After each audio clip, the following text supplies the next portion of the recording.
ఎంతో రుచికరమైన టమాటా పలావ్ ఎలా చేయాలో చూద్దాం. ముందుగా ఒక కప్ బాస్మతి రైస్ని శుభ్రంగా కడిగి 1 గంట పాటు నానబెట్టుకుందాం. అలాగే ఇందులోకి కావలసిన 2 ఉల్లిగడ్డలు, పచ్చిమిర్చి, అలాగే 5 టమాటాలు కట్ చేసుకొని పక్కన పెట్టుకుందాం.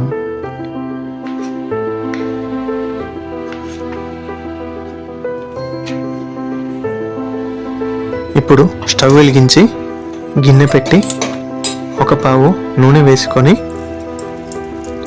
ఇందులోకి మసాలా దినుసులు, కొంచెం సాజీరా, యాలకులు, లవంగాలు, దాల్చిన చెక్క వేసి కలుపుకొని ఉల్లిగడ్డ, పచ్చిమిర్చి ముక్కలు వేసి అలాగే కొంచెం పుదీనా, 1 స్పూన్ ఉప్పు వేసి ఉల్లిగడ్డలు బ్రౌన్ కలర్ వచ్చే వరకు ఫ్రై చేయాలి. ఇప్పుడు ఇందులోకి కొంచెం పసుపు, అల్లం వెల్లుల్లి, కరివేపాకు వేసి కలుపుకొని టమాటా ముక్కలు వేసి కాసేపు మగ్గనివ్వాలి.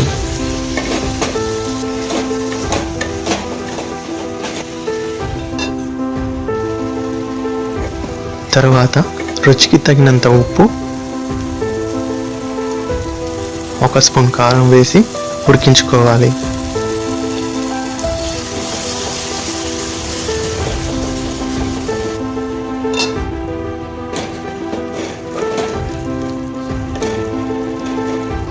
మరో పక్క గిన్నె పెట్టి రైస్కి సరిపడా నీళ్లు పోసి ఇందులోకి బిర్యానీ మసాలా, అలాగే కొంచెం నూనె పోసి కొత్తిమీర, పుదీనా వేసి నీళ్లు మరిగాక నానబెట్టి పక్కన పెట్టుకున్న రైస్ వేసి 50% వరకు ఉడికించుకోవాలి. ఈలోగా టమాటాలు మంచిగా మగ్గుతాయి. ఇప్పుడు ఇందులోకి కొంచెం గరం మసాలా, అలాగే 1 స్పూన్ ధనియా పొడి వేసి కలిపి 50% ఉడికించుకున్న రైస్ వేసి టమాటా ఫ్లేవర్ అంతా రైస్కి పట్టేలా మంచిగా కలుపుకోవాలి. రైస్ కొంచెం ఉడికిన తర్వాత కొంచెం కొత్తిమీర వేసి పూర్తిగా ఉడికించుకోవాలి. ఎంతో రుచికరమైన టేస్ట్తో ఉండే టమాటో పలావ్ రెడీ.